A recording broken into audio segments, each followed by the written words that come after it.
What's up, everybody? Welcome back to the early read. Thought we'd do a little playoff pulse check. We got mostly 2 games through each series. We're going to flip home court. Got some more game 2s tonight.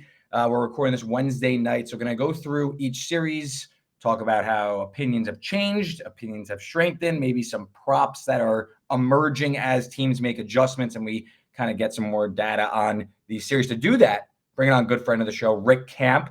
Me and Rick go way back from the You Better You Bet days. I'd hop on the phone for, if you somehow know me through the 5-star plays from BetQL, me and Rick would be in the back talking about our NBA player props that night.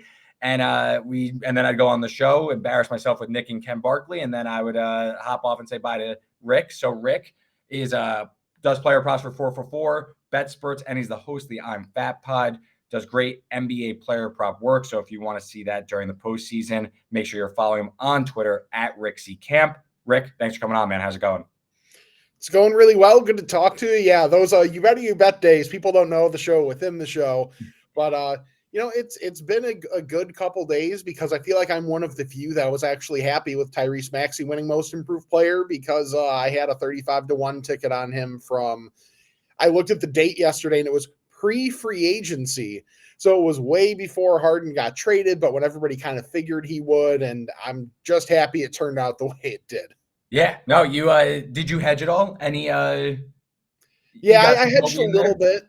Just because I knew the position was so strong. I didn't go crazy, basically just enough to get a small profit. So I had a little bit of Kobe White. The only person that I never put anything on really. So I think throughout the year, I maybe put a little bit on Şengün, a little bit on Kobe White. I never put any on J-Dub just because, right or wrong, from the betting perspective, it doesn't matter if it's right or wrong. It's just what it is Jalen Williams wasn't going to win because so many people will not vote for a second-year guy. And I know a lot of people are kind of against that. I kind of agree. It's okay. Guys are supposed to make leaps in their second year. Now, did he make a really big one? Absolutely. But he was also, the runner-up for Rookie of the Year. Everybody remembers that the reaction after the fact to the Ja Morant Most Improved Player. So that was still way too recent to, not take that into account. Yeah, and this is I wasn't really involved in Most Improved at all, especially because it went to it. I missed the Maxey move, and then I was just like, I think he's kind of just gonna win. Didn't really get involved. I didn't.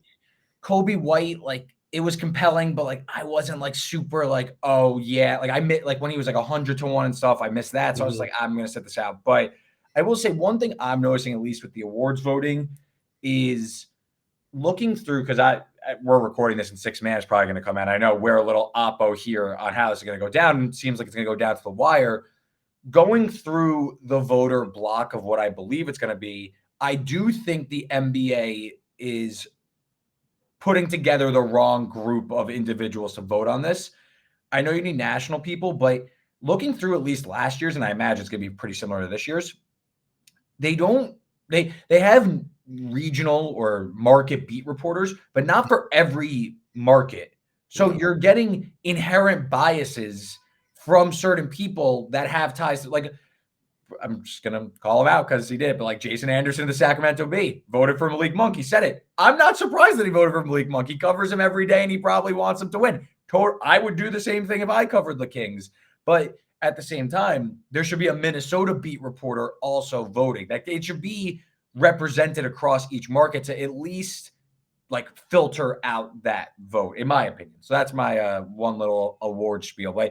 This is really the, I guess, clutch, which I have zero idea really anything to make of it. But this 6 man, as you're listening, it will be announced. But this is really the last one that is up for debate. I would say it seems like the other ones are going to be pretty ho hum. But you want to get into some playoff series? Yeah, let me do one last thing there, because 6 man tonight is where how you feel about Most Improved. It's how I feel about 6 man. Okay. Except I never had a great feel on it, but I had a little bit of FOMO. So I'm at a spot where I'm probably going to make a real small profit on whoever ends up winning. Okay. But it's just, so I kind of went opposite where you were just I'm not going to touch this market at all. I just looked for little inflection points with each guy, nothing insane. So I don't have any great number on anybody. If Monk wins, it's a small win for me, maybe even less than a unit, but I'm just basically I'm covered. I'm not going to lose money on any of these guys, which is fine. Okay. And I'm with you on clutch. So, but the one thing that I think is an interesting market that is only a preseason market, and it kind of sucks, is first team all NBA, first team all defense, or first team all rookie. Those are things that I think are kind of fun markets to look at. Now, maybe not all rookie next year because this draft class seems to absolutely suck. You would know better than me. But like I had before the year, Wemby to be first team all defense was plus 900. Okay.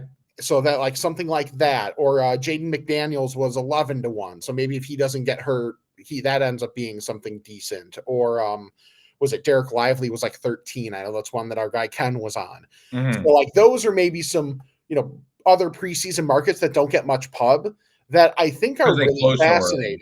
Yeah, those are things that are fun that I think could be things that maybe just in our analysis in preseason, looking through stuff, are things we have to focus more on.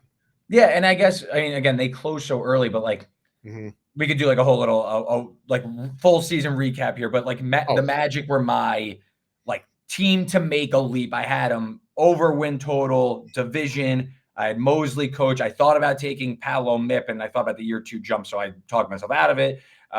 But Mosley coach of the year isn't going to get home. But that being said, he's going to end up getting. I mean, Dagnall kind of had a stranglehold on it the whole time.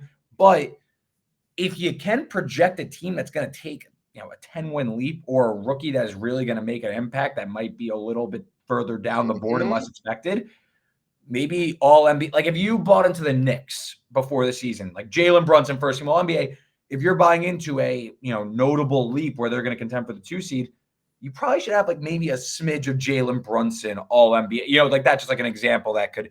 I don't even know if he's going to get first team all NBA, but that's something that could maybe come up. Yeah, it makes a bunch of sense. And you brought up Magic Division, and that was something I had something on too, but it did trigger me. I played Cavs Division at plus 1100 before they had. Remember they had that like 3 and 4 stretch, like the 3. It was a really weird schedule quirk where 3 of 4 or 5 games were against the Bucks. Yes, I remember. Like, and they won 2 of them. It was right around the All-Star break. Exactly. I was like, and my thought process was, because I think they were 3.5 back at that time, something like that. I was like, if they can just win 2 of the 3, looking at the schedule, because that was when the Bucks started really going into their torrid stretch of like tough teams. The Cavs schedule lightened up. Like, they could win this division. And they could have still won the division if it wasn't for tanking on the last night of the regular season. None of it makes sense. That whole thing was just weird. The whole thing. Weird. All right, let's talk some playoff series. Let's start Celtics Heat. So again, we're recording this Wednesday, so game 2 hasn't happened. When you listen to this, game 2 will have happened. I think, listen, I never doubt the Heat, I guess, but Celtics are laying 2 touchdowns. So I think we can pencil in a Celtics victory. Maybe you can maybe fast forward through this.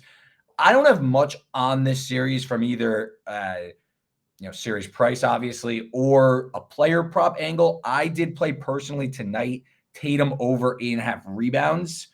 You see his usage go up. It's been a pretty, balanced scoring load across the board. I believe, 8 guys played. Everybody scored 6+. Nobody scored more than what did Tatum have, like 27. So it's been a pretty balanced scoring. I don't know if I'm targeting like a certain matchup in this because the Heat do play good defense.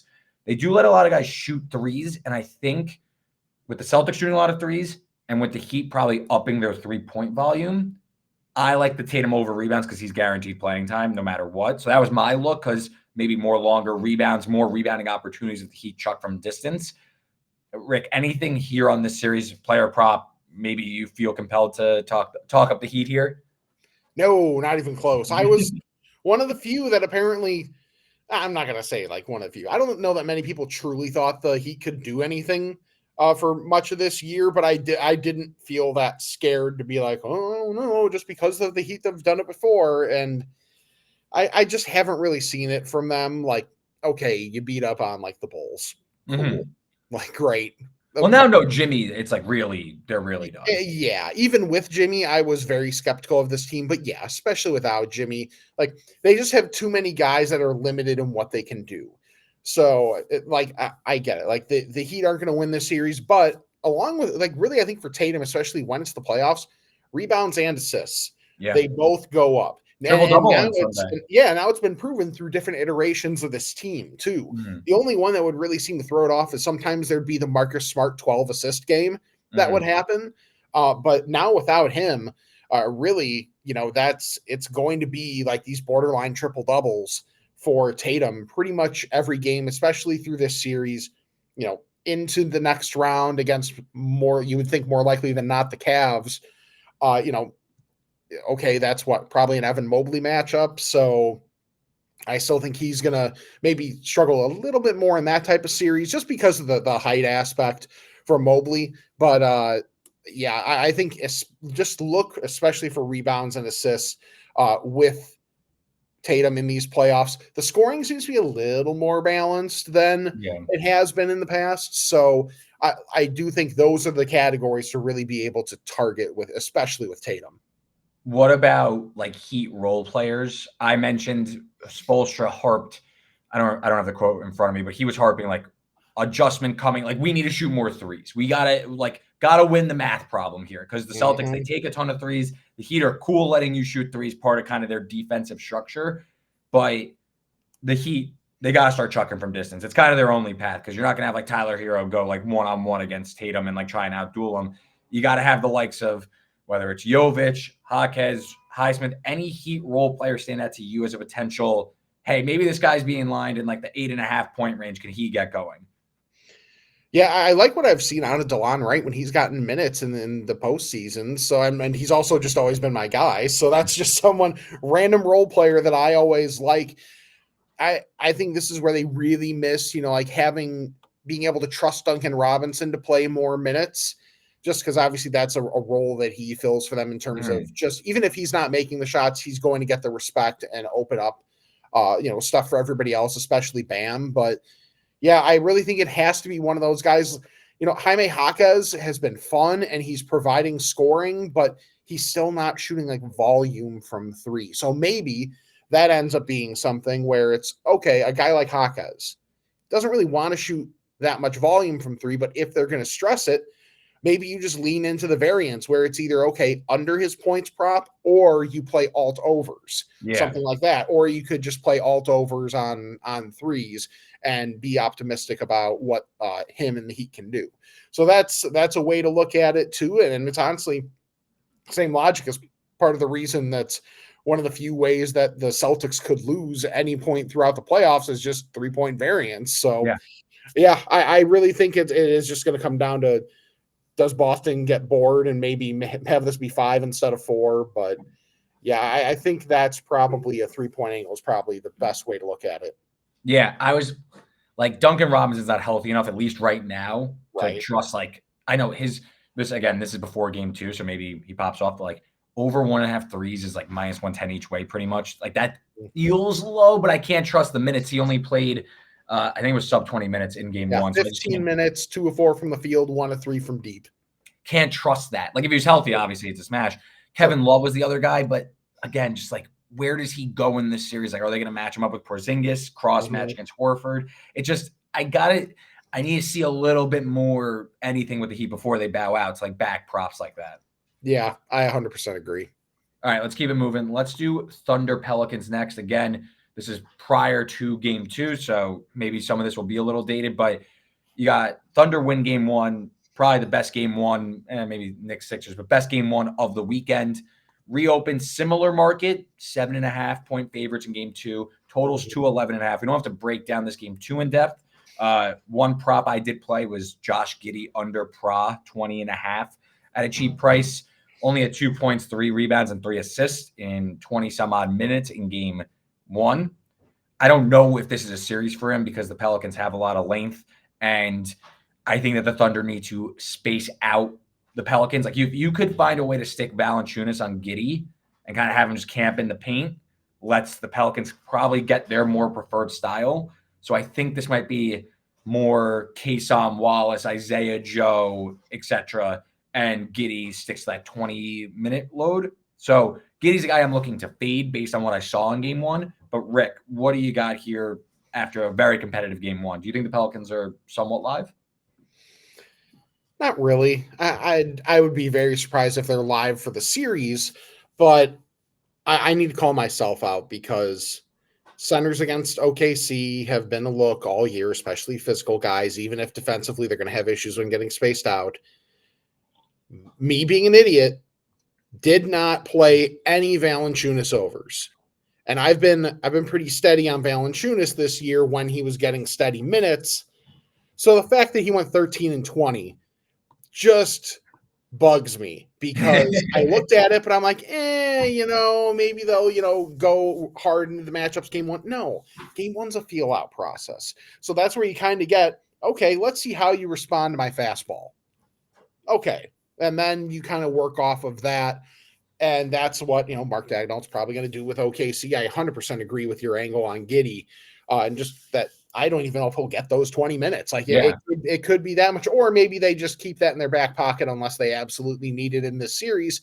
But even then, he still played 20 minutes last game. So the thing that I played for this was, and it's related, is J-Dub over 4.5 assists. And then I vaulted it up to 6 and 8. And the odds have gone against me from the time that I played that. But his touch time has gone up big time. His time of possession was up big in game one compared to the regular season. He had 10 potential assists, only had 4 of those converted in game one. So I think there's even opportunity for maybe more in terms of his potential assists. And just thinking he has that physicality. If they're spaced out better, his driving will be more effective to score for himself or also to set anybody else up. So I like J-Dub, over 4.5 assists. Alt that up to 6 or 8 if you like. I know at 8, I think last I saw it was like 7-1. So I think that makes a bunch of sense. So in 2 things. Are you playing Valanciunas overs tonight based on how game one went? I mean, he had 13 points, 20 rebounds in 29 minutes. He didn't close, which I think even if it wasn't the Thunder, like I don't think Valanciunas, even like a good matchup, I don't think he was ever closing. Just doesn't, I think that they're probably going to size down anyway. But do you think that what he did, because Holmgren, Chet, he played all right. I wouldn't say he played a little slow, but especially towards the end, he picked it up. Do you think Valanciunas is going to maintain like that, let's call it 25 to 32 minute workload, kind of like above average kind of minute load? Or you think like that was the one game you missed your shot and now you got to move on? I kind of think that might have been my shot. I think at this point, they're like, okay, we're probably going to go back down 0-2, but you can't do it being stubborn. So I really think, especially if Giddey's minutes dip below 20, then I think you're going to see even fewer minutes because we know that Willie Green, whether he's playing well or not, likes to go to Larry Nance. I was going to say, do you like Larry Nance props as maybe like playing the adjustment? I'm pulling him up now. I think that does make some sense. I honestly like today. Full disclosure, I've been prop wise, it's not been the best start to the playoffs for me. So I kind of took today off outside of the J-Dub angle was an early one for me. But yeah, like I would not be like a Larry Nance double. I think is kind of fun. And I would assume, he had 8 and 8 in like just under 20 minutes in game one. I could see that having some legs. And then my other question is going to be related to the J-Dub assist angle. So final score 94-92. Both teams, they pick up the scoring in the fourth quarter, at least efficiency-wise. They pick up the scoring in the third quarter. Fourth quarter becomes a slog. Overall, though, really clunky, especially, the first quarter was a nightmare, but the pace was there. They were both run up and down the floor. Just nobody could shoot. Nobody could hit a shot. What was it? It was 34 in the first quarter. So do you think it settled out? We're going to see more efficiency, or do you think that this game is just going to slow down, or it's going to be more of a slog? I'm sorry. I think it's going to have moments of being a slog because these are 2 good defensive teams, and especially on the OKC side with them, being smaller just in terms of overall heft, especially. I think there are going to be where they have to rely on, a little bit more of creativity in terms of scheme. But, New Orleans has been a good defense, from the time they started turning this season around. They've been a very good defense. So I do think there are going to be moments, but like you said, like those main indicators you look at for, does this have the possibility to, if some of the shooting rebounds, be able to get up into the 210s to 20. Unders have been like The apps, like just if you just rolled over, like, you know, those stupid tweets, like if you bet this over, like if you just kept betting unders, like you would you'd be good. You'd be set for the playoffs. It'd be over already.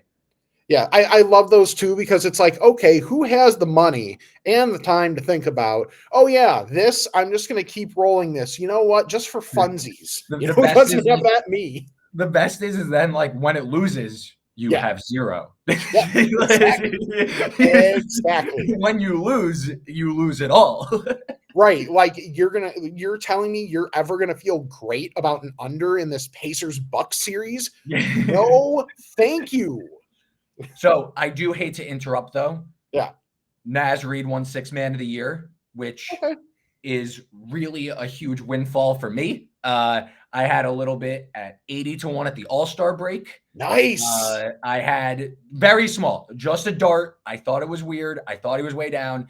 And I read one article, like one stupid, you know, those stupid when you Google like the awards, like let's get the pulse here.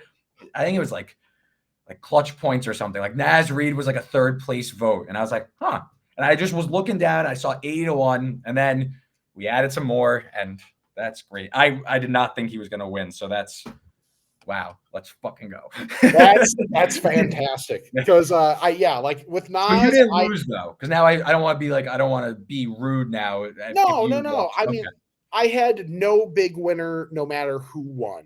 Okay. Like, well, actually, I think I might have had more Portis of the three probably would have given me the biggest profit, but it still wasn't going to be anything crazy like the Maxey was for most improved. That's one where I'll give a shout out to like Jay Croucher, has been like championing Naz Reid for a minute now. So All-Star break is when I entered lightly and then slowly, and then obviously once Monk, I mean, it would have been dead.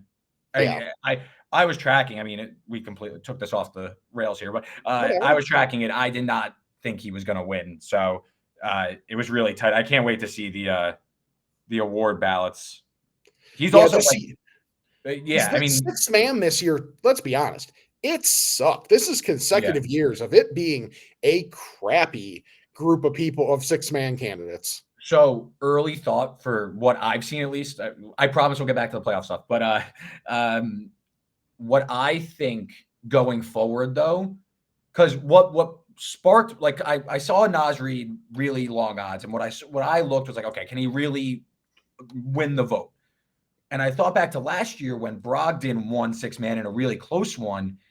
His on-off splits, his team success, everything was so skewed that way, but he wasn't like the sexy score first minded guard like Quickly is, or like in a way Monk was this year. So Naz Reid, like to me, I wonder if the voting block is especially if there's not a clear runaway, super hyped up scoring guard on a really good team like the Jamal Crawfords and the Lou Williams. If it's kind of like a middling class, and that's just how this is now, do you go for, hey, let's look at like the Naz Reids, the Norman Powells, the Bobby Portis, who don't have the sexy stats, but like they really helped their team win. And maybe that could capture the vote. Like almost like, is the voter block becoming smarter in a way, if you know what I'm saying? Like, are they starting to think, oh, it's not just like the gunner off the bench. It's like, who can, because to me, people were arguing like, oh, well, like Naz Reid, all his numbers went up because like Cat got hurt. I was like, to me, I actually think it should help his case, because to me, Sixth Man is, can you stand in and help your team off the bench? That does mean if one of your five gets hurt, can you you're the six, can you step in and help? They played fantastic when he was off. So that's at least how I view it, and maybe something to think about moving forward. Yeah, I think there's a lot of validity to that. And I wonder too, like you mentioned, is this actually a bit of it also, even though it does kind of play to the Brogdon part of last year, it also plays to maybe people feeling like Quickly got screwed last year, because what was the thing around Quickly? It was that, oh, well, he got too much of his big numbers when he was starting. Exactly. And then in the offseason, it does go both ways. Yeah. So then in the offseason, people were like, looking back on it, it's like, well, that was kind of dumb. Like it's almost like the same thing as like the Ja getting most improved, and then like with the second year thing. That's why like I never thought J-Dub was going to be a thing for most improved. But yeah, so like really thinking about it both ways like that, maybe I should have been a little more aggressive on Naz Reid once he started becoming more of a thing in the market. So maybe that's just a bad job by me, and good on you for getting in when you did. I think the more I thought about it when the votes were coming in, I really thought, like, and I was also reading like the ballots and stuff. Like, I was like, Naz Reid should like 100% win 6-man. Like I know like Monk had the numbers and whatever, but like I was reading like the arguments for Monk, and I was like, there really isn't much here. Obviously, it was sparked by him getting hurt, but like I think when people look back at this award, they're gonna be like, yeah, Naz Reid probably should have just won it. Like I think I wasn't as firm on it. Then after the season, I was like, man, the Kings are in the play-in game. He finished the year hurt. He also had like a negative on-off. Like, what are we doing here? Like, what are we doing here? So yeah, justice. We'll keep it moving though, because I took that off the rails here selfishly. But let's talk about some games that are coming up tonight if you are listening to this, and we'll start with the ugliest one. Cavs Magic. Cavs up 2-0 here. They're massive favorites to take this series home. Like we mentioned, we really like the Magic going into the year. I was a little off of them heading into the postseason because of their lack of a ball handler and shot creator in the postseason. The Cavs have that in Donovan Mitchell. Cavs are now minus 800 to advance. Series does shift to Orlando, though. Magic are a 2-point home favorite total. We have hit our first sub 200 total. I mentioned, at least in the solo pod last week, I was in on this under. I thought kind of just keep banging away at it because I didn't see how the Magic were going to score, but they have a really good defense. I think we've seen that play out in both games. Rick, what are some of your thoughts going into the series, and how if it has or has not changed now that we're at game 3? Yeah, it's been about what I've kind of thought it would be, of just Cleveland did what they did to get the best first round matchup, and that's what they're taking advantage of right now. So good for them, I guess. But great, you can become cannon fodder in the second round for Boston. Good for you. But yeah, Orlando just they need someone to set up their offense so desperately, and that's no shade on Franz or Paolo, because they're both awesome. Like, they are really fantastic, and I've liked watching them and how they're developing, and it's been a lot of fun. But Evan Mobley is playing pretty well, and also just like him on the glass, because that used to be a thing of, Mobley wasn't the best on the glass, but now he has really stepped up. Obviously, Jared Allen's just been beasting so far inside. So it's interesting where a lot of times we're so focused on the wings now, but the Magic have the wings. They just really need to solidify the other spots. I mean, Wendell Carter is fine. Like, he's solid, but the backcourt, just anything from the backcourt. I think they are legitimately maybe the one team that if they made like let's say a Zach LaVine trade, and that's just because, I follow the Bulls closely, but he needs such a specific situation to be a positive player that I think the Magic are one of the few infrastructures where it would make sense for him to fit there, because they have all the defense, and they just desperately need a creator so bad. Doesn't have the best vision, but just in terms of what ails Orlando, they just need that type of guy. So maybe if in a twist, after this year, Donovan Mitchell decides to resign, and maybe Darius Garland could be on the move as the Cavs try and get a more balanced team. Darius Garland would be an absolute perfect fit in Orlando or San Antonio or one of those up-and-coming teams that would benefit from his youth and his ability to create. The guy on the other sideline. I was thinking Donovan Mitchell just because he seems to be, I guess, close to exiting, but still a guy like that, they desperately need it. I mean, the offense speaks for itself. So, both games have been an absolute just nightmare to watch. Both games have gone way under the total that was 206 and then 205, and now it's at 199 as it shifts to Orlando, where I believe the expectation is Magic are still going to struggle to score because they can't, but maybe the Cavs also struggle a little bit more. Cavs have benefited, I think, from hot starts, especially shooting. Yes. And the Magic haven't been able to close that gap whatsoever. So we see eye to eye here. One player I'm looking to at least play, Mo Wagner has been probably the lone successful big man. I don't count Paolo. I count him as a wing. Like, I'm saying, like, Wagner, Isaac, Wendell Carter. I think Wagner's been their best bet. His points and rebounds prop is at 14.5. I just think if he's going to get the usage, as I pull up his game log here, Mm-hmm. So he's gone over in both games, played 13 in game one. He helped spark that kind of mini run in the second half, had 10 and 5. Then in game two, he played 21 minutes, had 12 and 6. Coming back home, maybe keeps getting the minutes. Home, you think there's a little bit of an uptick. What do you think about that? The only reason I won't play it is because I got burned every time this year when I tried to play Mo Wagner. So I like the cap of it. I would encourage other people to play it. I just can't. He's just one of those persona non grata people for me. But kind of along with what you're saying about just getting home, a Magic first quarter Cavs full game. Okay, makes a lot of sense to me. Just take advantage of whatever home court advantage they have and be able to. I think, I don't know what it's called, the Amway Center. I think the Amway Center is going to be rocking on Thursday night. I think you're going to see the Magic faithful come out for this one. This is their first playoff game in a handful, like a serious one at least. Yeah, no, that's fair. So, yeah, I really think that's an opportunity to, okay, sure, I think the Cavs are going to win the game. Yeah, most likely. But how can I try and extract some value out of that? I think figuring team coming home in that opportunity, Cavs are still, they haven't quite proven it on the road in the playoffs. So this is one way to maybe just say, hey, if it's ever going to happen, it's got to be right here for Orlando. And they're probably going to come out with their best stuff.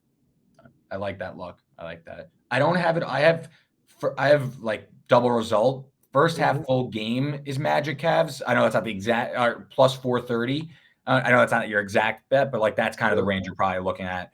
But yeah, no, I like that look. Let's go Knicks Sixers. So this is game 3. Obviously, as crazy of an end game as you'll get when it comes to game 2. Sixers probably kicking themselves. They didn't get at least one of the games in New York where Brunson really struggles in both. Sixers, you get 2 decent performances, probably not your best. You got a great Maxey game on Monday. Series flips to Philly, though. Do you think they're dead?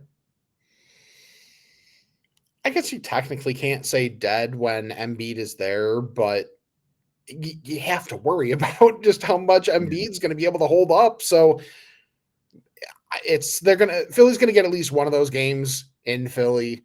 I'd be a little surprised if it went back 2-2.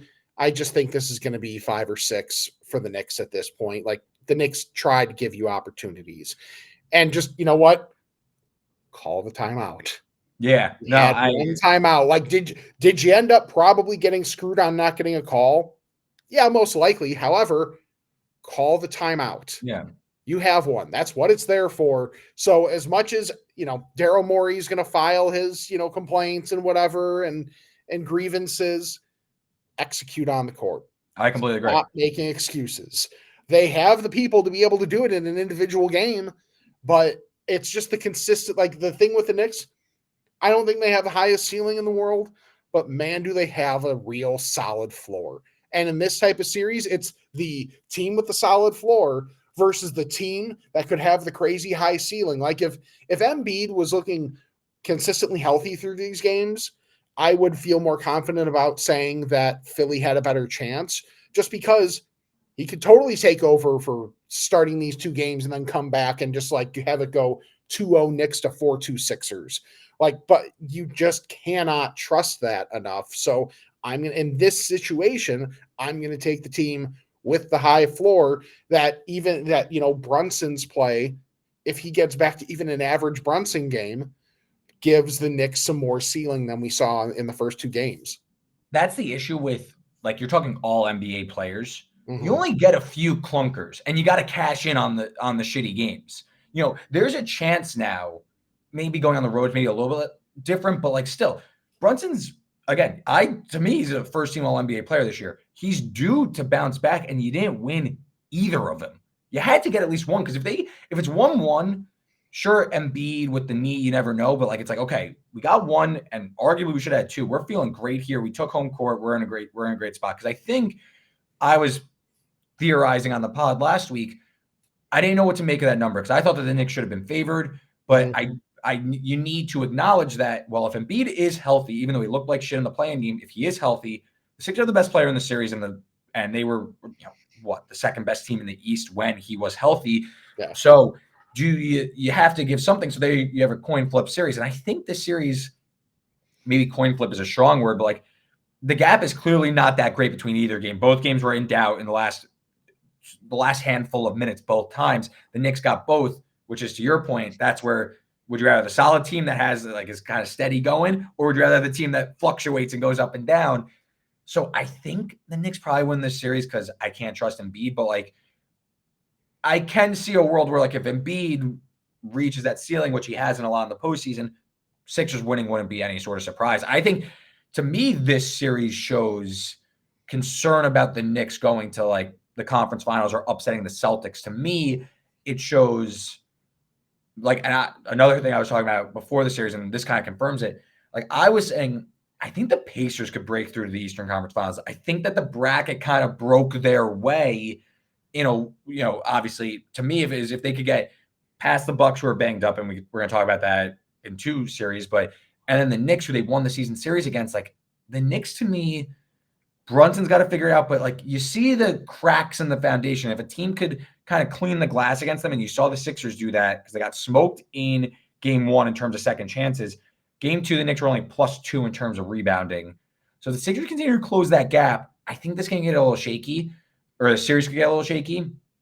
DeAnthony Melton was practicing. He might be back for game 3. That's obviously a big boon to chase Jalen Brunson around.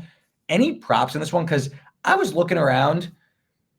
Nothing really stood out that much to me. With Embiid's usage being up in the air, like maybe Kyle Lowry, who was playing lights out, do you keep going to him? I think that the adjustment from the Knicks is going to be more, you got to keep a guy around the rim to slow down Maxey and maybe give Embiid that mid-range jumper. So I couldn't really find a good spot for the Sixers. And the Knicks, to me also, does Brunson figure out? To me, this series has more questions than I feel comfortable with, like betting moving forward.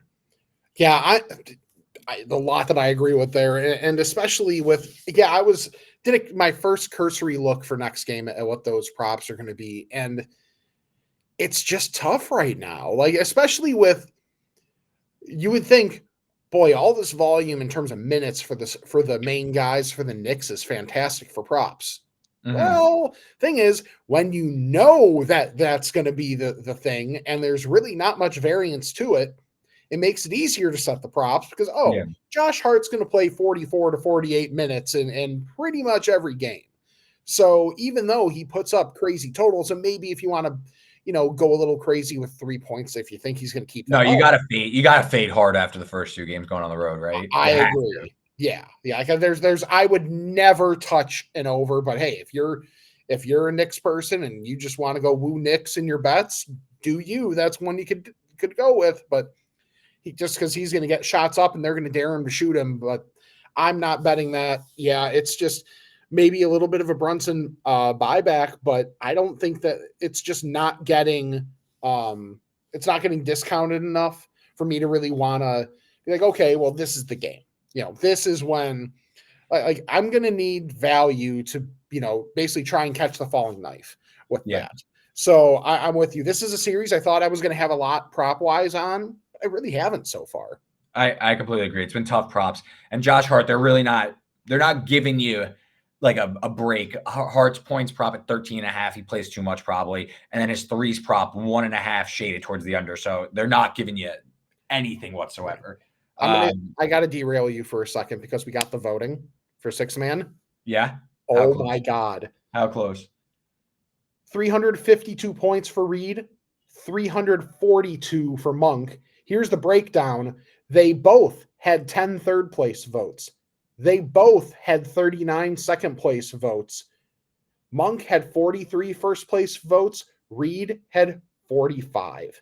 That's got to be the closest NBA vote ever. Probably.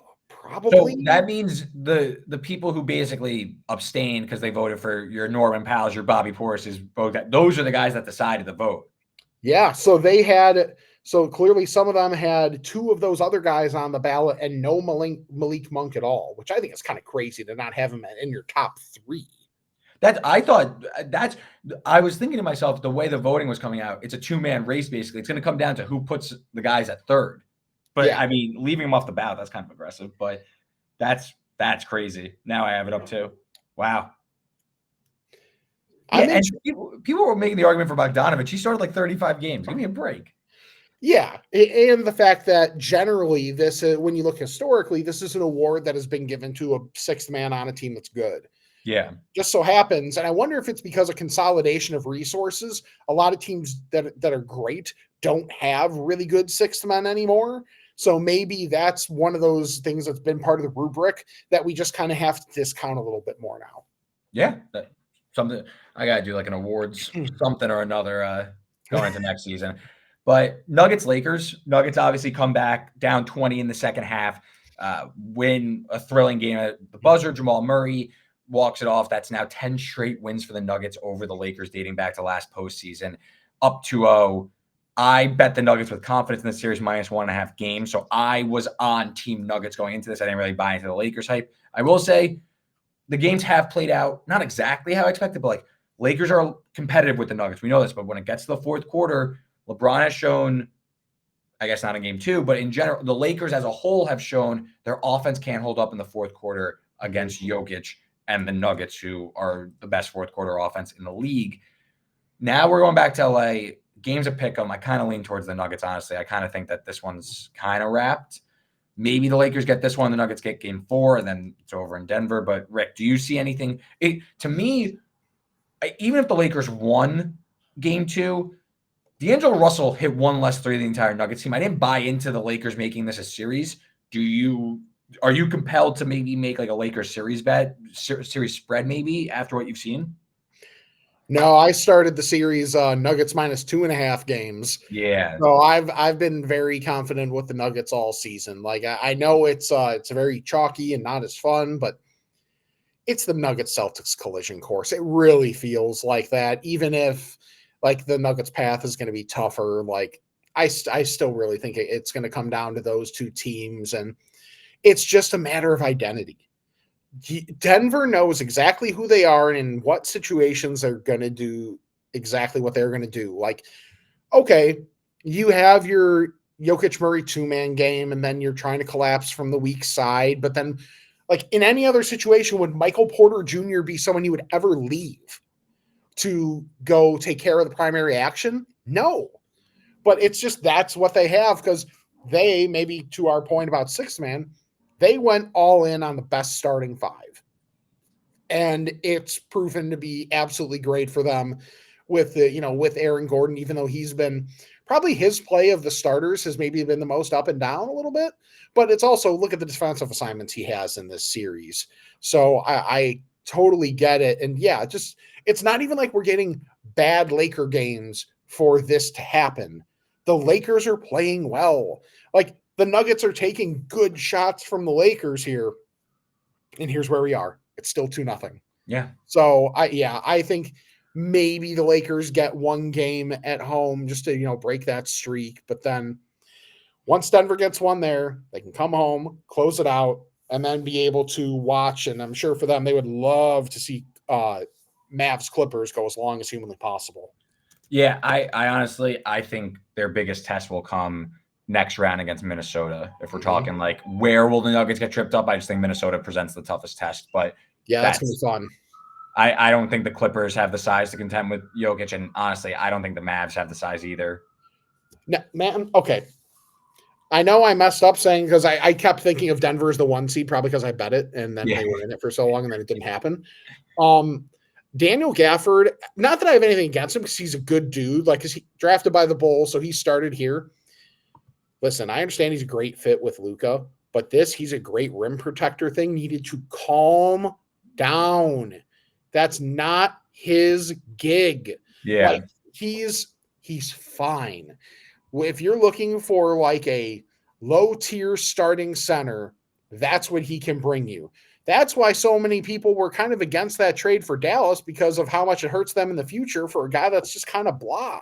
Yeah. Like, I think for the Mavs, like the more Kleba has to play center, I think the worse it is for Dallas, actually. I think they're better off if Gafford and Lively can hang. But like that's a whole nother thing. But yeah, Minnesota and Denver, that I cannot wait. Yeah, that's gonna be a 6 series. One prop I played for this is tomorrow night, Thursday night. Yeah, Thursday night, the late game. I kind of like the Nuggets in the game, but I played this in game 2 and a hit, so I'm going back to the well. MPJ over rebounds.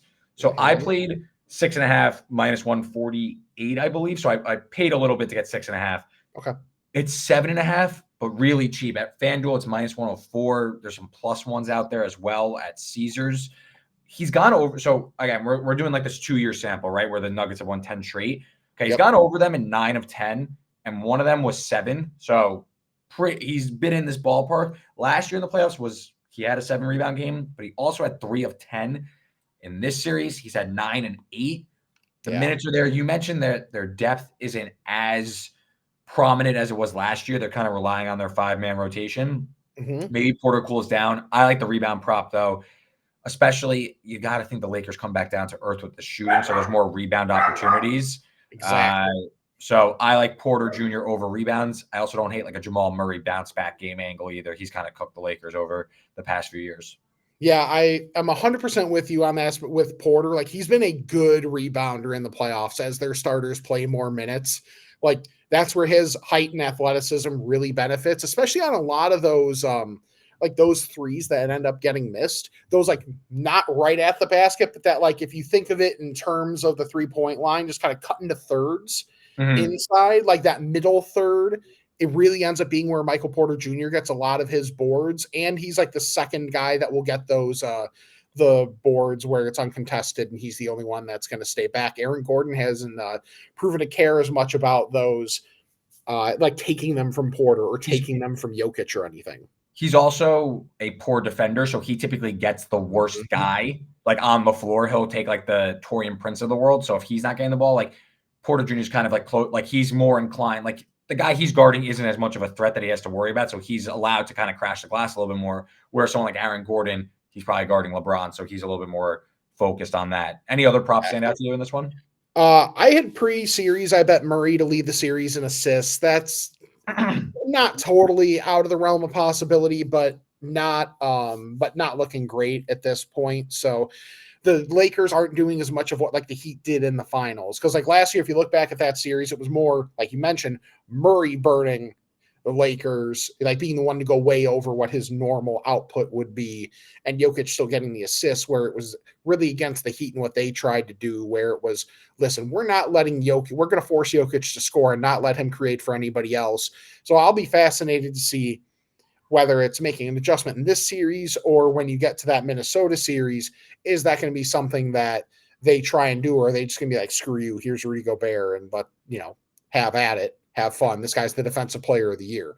So that's the type of stuff that I'm excited to see. But it's those are I do love the series leader bets. Those are fun. They're fun ones. And maybe it's just because last year, like I won the Murray in the finals. The Murray leader in assists was like more than 40-1, which made absolutely zero sense at the time. But yeah, when you could get the like mid, not even like the first round, like when you start to pick up on like who's kind of cooking and stuff as you get later, that's where you pick up on like some fun ones. Yeah, exactly. The first round seems like it's kind of a bit of a crapshoot, so I didn't do a ton of them. Like the only one that I have left that seems it's not favored or anything is Beal to lead that series in assists was 10-1, which I thought was a little crazy considering he'd probably be playmaking a lot. So it's at least live. Okay. But yeah, I'm just looking at that one right now, and it looks like Edwards has 14 and then he has 12. So possible. Next game. We're going Friday now. We got Pacers Bucks. I think this one's like probably the most interesting series because it's the only one that's 1-1. Pacers now have flipped back to favored. I don't think they closed the series favored after all the Giannis stuff, but series line is coin flip, shade towards the Pacers. They take home court. 5-point favorite in game 3. Shams reported Wednesday morning, like Giannis. I'm going to paraphrase, but it didn't sound good. I believe he said he didn't start running, like he's on the court, like doing stationary shooting, but it doesn't sound like he's that close to coming back. So I know a lot of people kind of penciled in like, hey, we'll see, like game 3 might be like the first kind of like, okay, when's he coming back? I've always been in the camp that I don't think he's coming back. Or it's not coming back for a while. Yeah. These calf strains are really tricky, and I really don't think you could risk it because ultimately you're really risking 2 seasons more than 1. I think they have to take this slow, and it sounds like at the very least, like at least another week, probably more. Like we're starting to talk like he's probably out this entire series. Pacers, to me, game 1 was probably the most embarrassing display I saw postseason. Missed assignments. Forget Dame cooking them.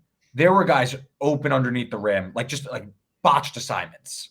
Like if you're gonna let a guy go through 35, it's not actually that big of a deal because like typically you can match them, but like they were turning the ball over, they were missing their assignments. It was just a disaster. But in the second half, even though it was extended garbage time, they kind of settled in. It looked like.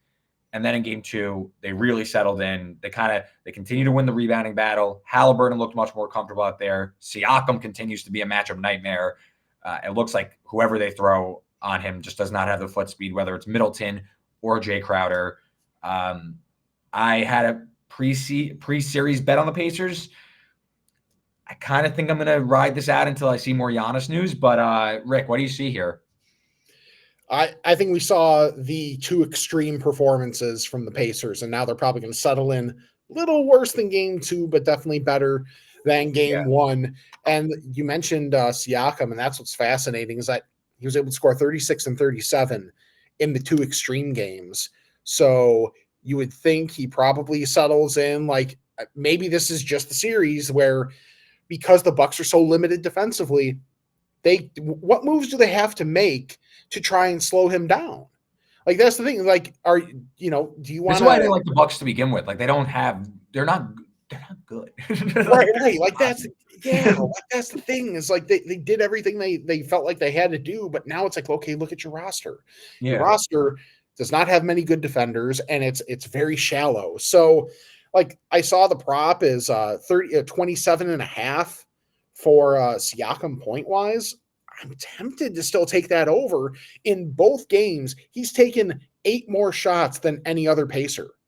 So like he's just getting that volume they know to get him the ball, and then that's opening everything else up. So even if you think maybe he doesn't have as good of a game, but they're still going to play similarly in terms of style, okay, maybe that's where if you're optimistic about Miles Turner for threes, that's another one where it's like I play it and he'll go 1 for 7 or 2 for 8. Like now he's lined at over 2.5, and I think it's around like plus 130, something like that.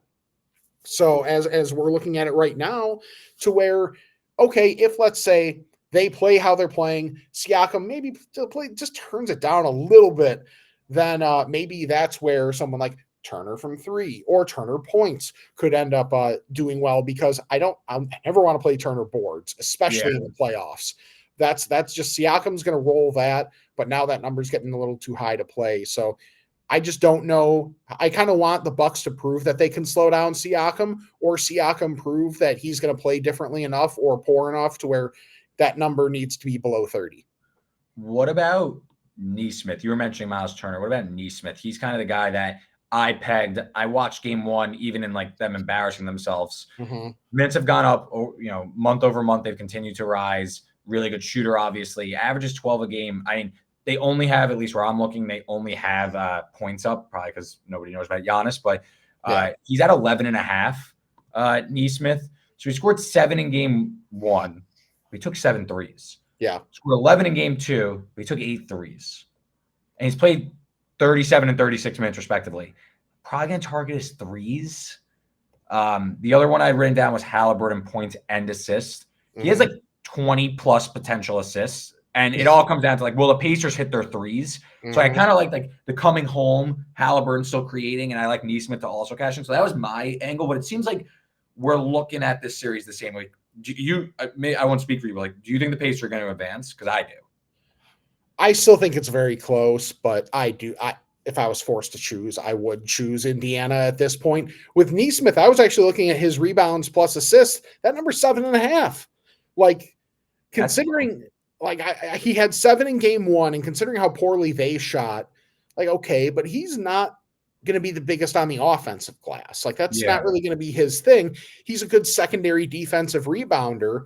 And like, looking at how well they did now, mind you, the Pacers shot 55% in game 2. They had 38 assists. The stupid Jim Boylan line of we want to average 35 assists actually got eclipsed by somebody for once. But like, so I don't expect that to continue. So, but he also had 12 rebounds, assists in game 2. Yeah. There's plenty of room to be able to come back down to earth a little bit. But even then, okay, he had 5 boards, 7 assists. If those 5 boards maybe go up to 6 and those assists come down to even 4, okay, you're not shooting as well. Maybe he gets an offensive rebound in addition to what he does on the defensive glass. And some of that passing production comes down a little bit because of shot variance. Okay, he's still got plenty of ways to stay over that number. Yeah. I also, with Neesmith, but also just the Pacers in general, why I liked the Pacers before the series was they had a pretty sizable coaching advantage between Rick Carlisle and Doc Rivers. But also, it just feels like when you look at the rosters, and I know the Pacers haven't really been there, there's more counters. Like there's more strings to pull. There's more buttons to press. Whatever cliche you want to use. It just feels like the Pacers have versatility that the Bucks lack. Like I feel like we know what you're getting from the Bucks. You're gonna have, especially with no Giannis, it's gonna be a lot of Dame. You're gonna need some timely Middleton shots. Like you're gonna need your Connaughtons and Brook Lopez's to get hot from 3. Whereas really the Pacers, obviously, you need Halliburton, Siakam play well, but you have, we just named Neesmith, Miles Turner, Andrew Nembhard at 20. And again, this was their high-end outcome, but like they have a lot of guys they can turn to.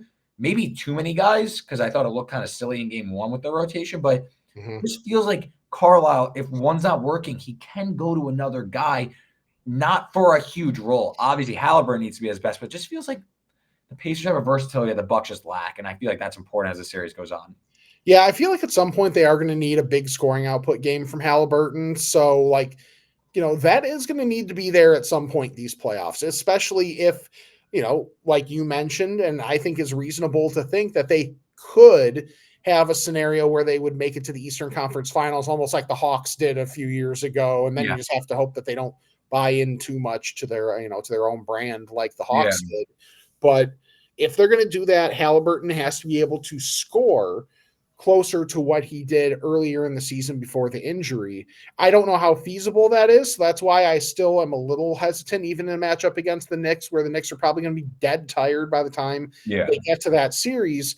But I would love to see him have a 25-plus point scoring game on at least pretty efficient shooting, because I still think some of that Siakam having more shots by a significant margin over anybody else is going to maintain. It's just a matter of how efficient he's going to stay on those. I think what's very important for Halliburton, because game 1, you wouldn't even know he's on the court. Game 2, he obviously had, he left his imprint on the game. Pat Bev drawing the assignment, there's the marginal returns of Pat Bev. Like, I just feel like you're going to slowly, like, his effectiveness of being so physical and so annoying, like it's like a gimmick kind of. Like it's gonna just like it's like almost like a Matthew Dellavedova in the finals against Steph Curry in 2016. Like I feel like Halliburton with more reps against him is gonna start to figure him out. And I feel like to me, like we're seeing Dame's best, and like there were rumors of Dame being hurt. Not rumors. Like Doc was even saying it. Like he wasn't practicing. So like I feel like if the series goes longer, you're gonna see Dame kind of tail off, and then you see Halliburton kind of rise in the opposite direction. With obviously, we're talking about all this Giannis, the big equalizer and the big kind of swing point, but I think we could agree that there's a lot of concern about Giannis playing. So to me, I think maybe not too long, because obviously a game 7 in Milwaukee, but like if you get to like 2-2, 3-1 Indiana, like I feel like it really, like I don't trust the Bucks to come back.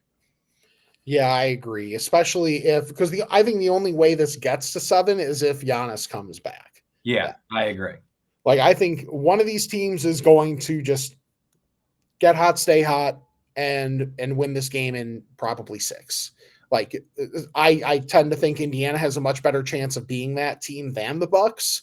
So at the moment, as long as we have status quo, I think it's absolutely the Pacers series to lose in that regard. And with the Pat Bev thing, don't forget, the Bulls were 14-9 after the signing Pat Bev, and that got quoted in postseason press conferences and was absolutely ridiculous. But yeah, like he is just this style of play. It takes a minute to get used to, especially for a guy that's more slight like Halliburton. Sure. So to be able to have a better understanding of here's how far he can move laterally.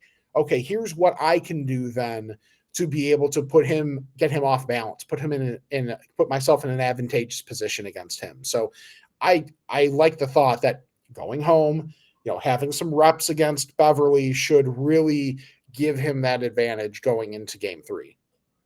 Love it. Great stuff. Let's move on to Clippers-Mavs. So I had to make a business choice after staying up for the Nuggets-Lakers comeback that I slept through the late game last night, Tuesday night, which was a Clippers-Mavs. It looked like it was a rock fight. I did watch the condensed game this morning in the second half. It's a series I really have no idea what to do. Kawhi didn't look so great, in my opinion. Obviously, you need him back on the court, though, and if he's your best chance to win with him on the floor. So it was a little clunky. Luka obviously went nuts, really closed it out, and you got good role production from the likes of Derek Jones and PJ Washington. Maxi Kleber hit a big 3 also. Any thoughts here? Because I didn't want to get involved pre-flop without Kawhi. Now he's back. I thought I'd like the Clippers more, but I didn't like how Kawhi looked. I don't know. I think I'm just going to keep sitting on the sidelines here. No strong opinion here. Maybe Mavs role player that you like? So I tried Exum over points in the first game, and that went poorly. So I'm kind of with you. I think one thing I'm trying to teach myself and learn about myself is just because the series is happening doesn't mean you have to have something on the series at all times, whether it's game to game or in terms of props or in terms of a series price or anything like that. So it's not as fun. It's not as great a content to be like, sometimes it's just okay to have nothing. But I think if we're trying to be well-rounded bettors, it's okay to mention that every once in a while. And this is one of those series that discipline. At least right now, I don't know what those Gafford props are going to open up at, but I can't assume they're going to be. He got hurt though, so I don't know. I don't know if he's going to get many. So we got to see his availability. Yeah, I wonder at that point, how much is that prop distribution going to go to Kleba versus Lively? Maybe that's a spot where if you get an indication, if Jason Kidd kind of hints at who's going to play more, maybe there's an angle there. But for right now, I'm just going to let this series be. I agree. I have no idea where the rotations are going. Both teams have question marks. I don't know. I thought about yesterday. I wrote down. Thankfully, I didn't do either, but I wrote down over, which would have been disaster pretty much anywhere. Over and Luka Pra over because I thought like massive Luka game, even with Kawhi back, like he's just gonna cook. And it was like 53.5. I was like, okay, that's too high. I can't do that. No. So I think, honestly, I'm just going to be on the sidelines for this one. Maybe what I imagine, like in my head, my hope, if I were to get involved, was Mavs win a close one in game 3, but the Clippers look good and Kawhi looks good and he doesn't get hurt again, and then bet the Clippers. Like down 2-1 and like bet them in game 4, maybe bet them in the series depending on where the price goes, and like ride that out. Because I think like if it goes 7, the Clippers are just going to win because I think they have more talent. So I'll trust them. But I don't want to like lay a number on them, or I don't want to take them at like a pick 'em. I want like a bigger I want to buy like some upside on the Clippers. So maybe that's like what I'm hoping for. But yeah, overall this series seems like a stay away. The last one, Wolves-Suns. Wolves look great in both games. We kind of talked about them before. I'm not going to lie. I think I've told you this, but unsurprising that I have been anti-Suns all year, which is a mix of my, the Nets trading Durant. I'm obviously a huge Nets fan. Trading Durant to the Suns, but also my maybe personal bias mixed with the thorough thought that and true belief, sincere belief that I thought the Suns weren't very good. I thought they were a poorly constructed team, and I will say when I was excited to fade the Suns come playoff time. When they drew the T-Wolves, though, I was very concerned. Market reflected my concern that this was the bad matchup for them. Suns won all 3 games. I did bet the Wolves in game 1. I didn't in game 2, so I've done okay here so far. But I think I'm surprised at the Wolves' ability to really bully the Suns team. And I don't want to say it's over because the Suns have plenty of talent, but now with the Grayson Allen injury mixed with the real lack of identity under a microscope, whereas the T-Wolves at least are hitting on all cylinders in terms of their execution. Mm-hmm. I do think T-Wolves are justified. Like, this doesn't seem like a fluke. The T-Wolves held home court, and I think the T-Wolves look like the better team. They're up 2-0, and there's a lot of pressure on the Suns. Where is the counter going to come from? Because my biggest concern was they don't have a counter. The counter is that Durant, Booker, and Beal are going to shoot 60% from the field and just go scorched earth, kind of like what the Suns did to the Nuggets for a point last year. But, like, to me, I don't see much path for the Suns to win right now. Yeah, I if someone told me the Wolves won this in 6, I wouldn't be wholly surprised. But I think when everybody was doing these mid-range shooters against Gobert, who only plays drop, and they can really burn him there. Couple things. That one, Gobert is still really effing good, even if nobody really likes him that much and doesn't want to give him that much credit. So the fact that he can still stunt a little bit and make those mid-range shooters, at least flinch a little bit, and the fact that these guards are good, like Ant and McDaniels are defending their asses off. So the fact that you're getting good perimeter defense, and it wasn't just a fluke and really just relying like Utah did with Gobert of just relying on him. The fact that they have defenders everywhere, or at least guys that are good enough. Yeah. Like Cat can be good enough in stretches. Mike Conley's lost a step, but he's at least smart and a decent positional defender, even if he's small. Like, just the fact that there are guys coming over those screens as well when there are screens, or at least, especially with McDaniels and his length, just able to have a hand up and bother a shot, even if he's not truly disrupting it directly. Like, it makes Gobert's impact that much bigger because the average shot in the mid-range is going to be even tougher. So is there probably going to be like one of those games where the Suns just go scorched earth at home? Sure, probably. Like, I fully expect them to get at least one at home. But yeah, I agree. But they're not that hopeless. No, they're not that hopeless. And maybe, like, one thing I kind of thought they would do more of, and maybe this is just, thinking more idealistically versus how the guys actually play together. I thought they would run through Nurkic a little bit more, because go at Gobert, try and get him out of the game, maybe. Well, just have Nurkic facilitate, because he is a good passer. Yeah, like I had actually done on that series, I bet 2 guys, because when I'm looking at series props, I try and look at where is there not a runaway guy, and where it can be really egalitarian, and you try and figure out, okay, who's someone that could feasibly have a blip of a series. That's why I bet 2 guys for assists in that series. It was Beal at 10-1, thinking that number seemed off, and it was Nurkic at 30-1. Because there were games when, now mind you, it was, and this is probably where my fault and my capping was, usually it was when at least one of the 3 guys was out. Nurkic had 7-8 assist games where they would run more stuff through him. But maybe if they were looking for a counter, that's something they could try and do and really try and force. Then at that point, you're not going to put Gobert over on anybody else but Nurkic. So are you going to be able to draw him away from the basket a little bit and maybe have some off-ball movement? But then when you think about, Durant and Booker and Beal, that's not necessarily something that they like to do consistently. Yeah. So it's maybe just more of an idealistic thought for me. I think I underrated. Durant really struggles with physical teams, like going back to when the Nets lost to Boston in the sweep, which they won't tell you this, ESPN, but that was the most competitive sweep of all time. Not the Lakers Nuggets last year. The Nets Celtics in 2022. That was the most, 2022. That was the most competitive sweep of all time.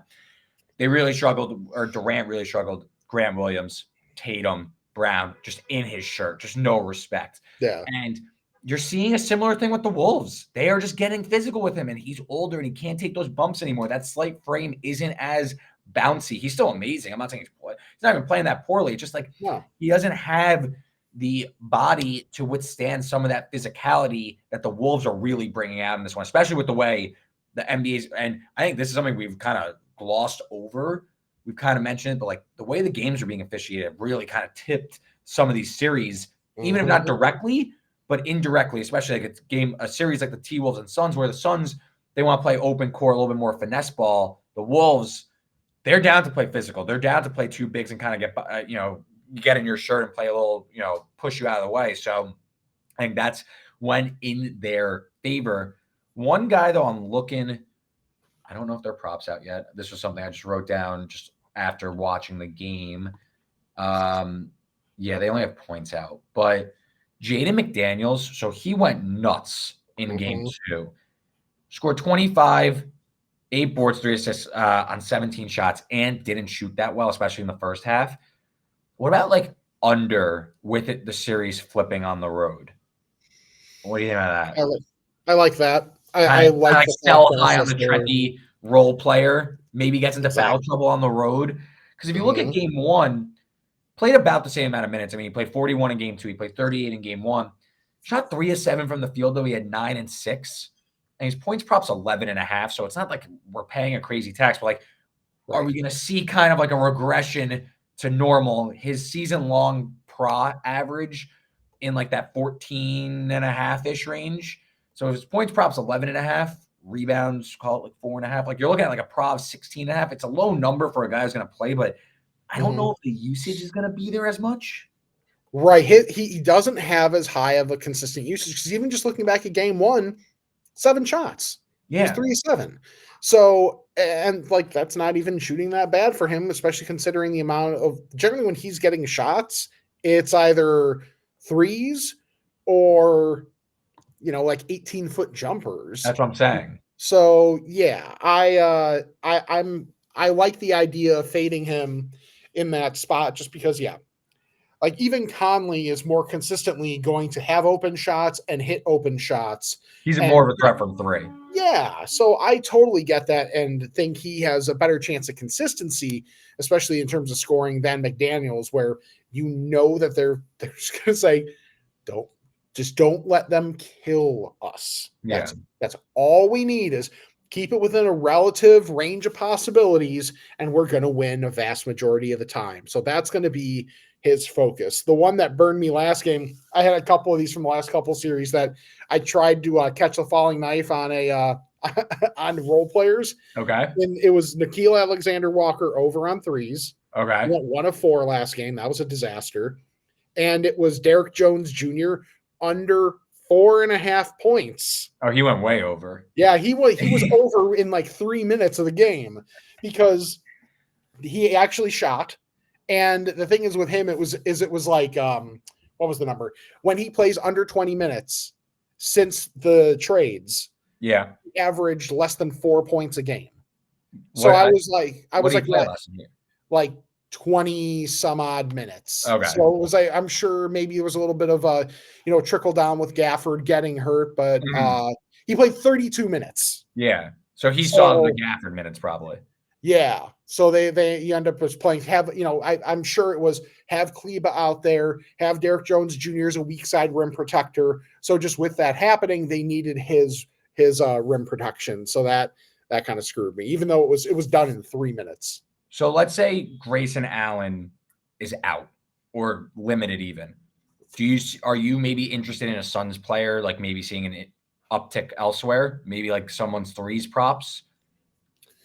I'd be interested to see what Eric Gordon's is at, because outside of him, off of that bench, like the only thing that's concerning to me is usually, I'm here to be with the Rolls Royce. Yeah, of course. However, he didn't shoot in 18 minutes last game.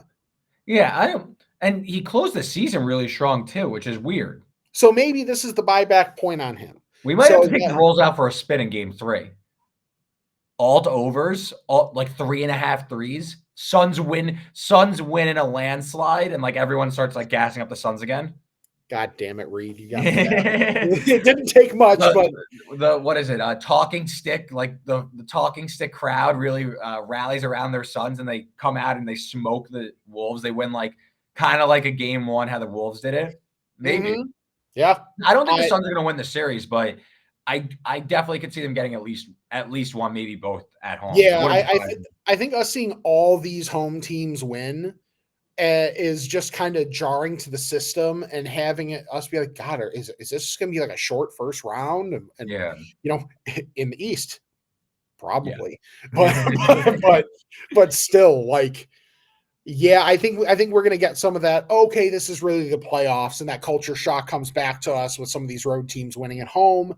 That it's not as much this higher seeded team is better as it is teams at home are going to have their say. So yeah, someone like Eric Gordon or the Rolls Royce. Yeah. That would be the Rolls Royce in Game 3. I think is a good look, especially from 3 as opposed to maybe points total. Because with Royce, it's basically the same thing. He doesn't shoot unless it's threes. Yeah.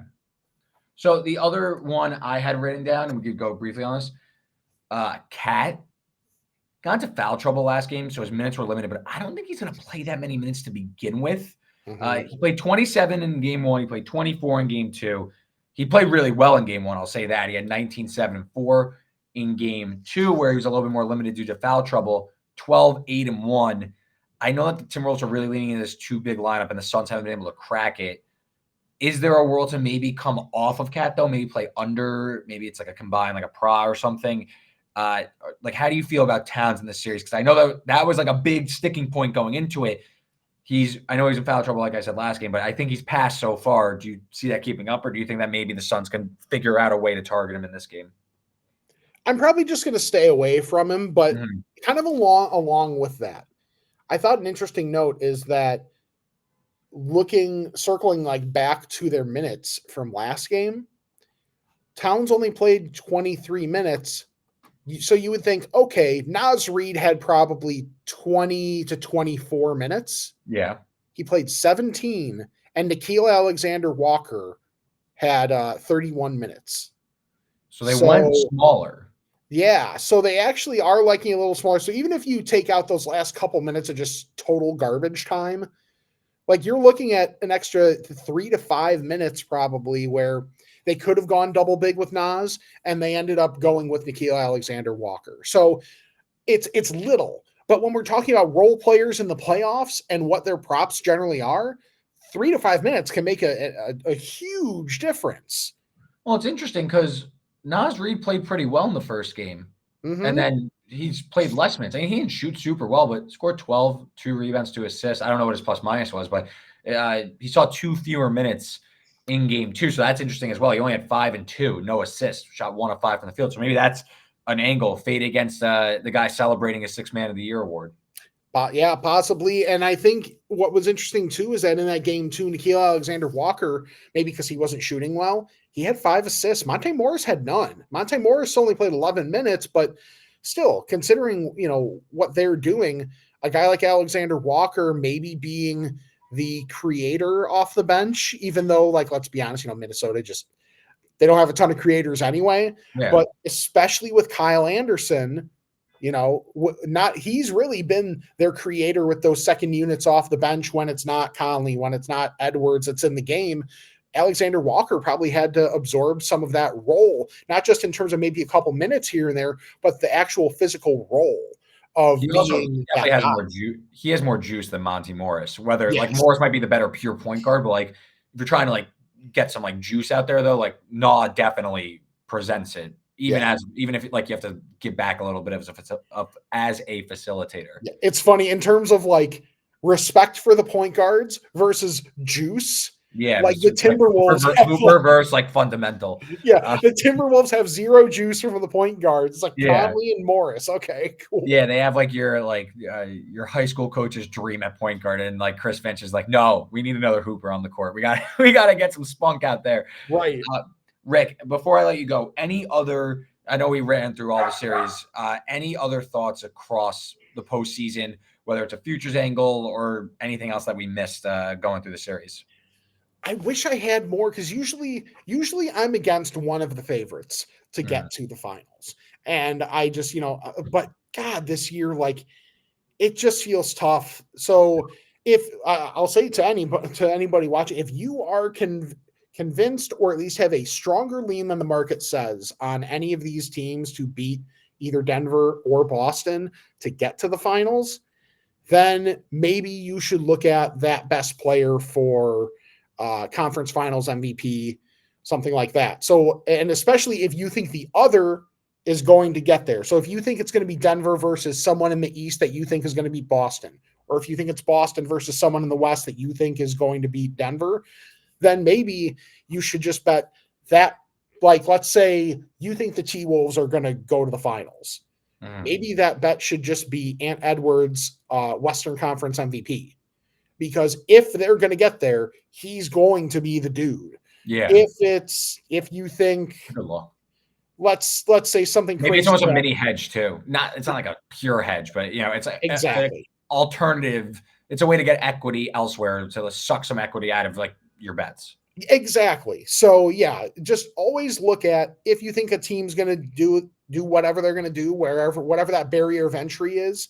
Don't just look at the team price to win the conference. Look at if there's a guy who's 100% going to be the dude, then look at them to win Western Conference Final MVP, Eastern Conference Final MVP, and then let the chips fall where they may, maybe in the finals, because I just don't know if anybody's beating those two teams if they get there. I agree. And then who wins, Denver or Boston? Denver. I bet Denver over Boston, I think at the All-Star break, something like that, and it was like 16-1. Yeah. Now that number's come down pretty considerably because these teams are just kind of proving what we all thought of them to this point. So I have a couple. I think I have a Denver over Philly, a Denver over Miami from a while ago. Those are, those don't look good at all now. But hey, when you think I've kind of thought I think Denver's going to repeat as long as guys stay healthy. Like, just knocking wood for Jamal Murray's knee. Like, let's keep this thing going, and as long as they're healthy, I think they're going to repeat. So at that point, it's trying to find the little bit of value is in Denver over someone in the finals, because I don't think Boston, maybe if they just go scorching from three all series, then maybe Boston would have a chance. But I really think it's if they were in any other uniform than the Denver Nuggets in a bigger market, I think so many more people would just be on board with this and attacking it the same way. Completely agree. You can follow him on Twitter at Rick C. Camp. He does player props for 444 Bet Spurts, and he's the host of the I'm Fat podcast, and he's also a disgruntled Chicago sports fan. Rick, appreciate it, man. Thanks for listening. We'll be back next week with some more playoff insights. You can follow me on Twitter for more at Reed Wallach. The bets are on my bet stamp at RW33. We'll talk to you guys